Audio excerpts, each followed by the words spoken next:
కళ్యాణమే వైభోగమే పరిణయమే మరి పెళ్లి సంబరమే.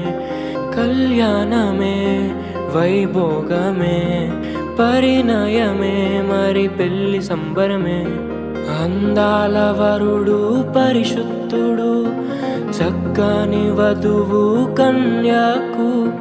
అందాల వరుడు పరిశుద్ధుడు చక్కని వధువు కన్యాకు. జరిగే పరిశుద్ధ వివాహమే పెరిగే నిరంతర సంతోషమే. జరిగే పరిశుద్ధ వివాహమే పెరిగే నిరంతర సంతోషమే.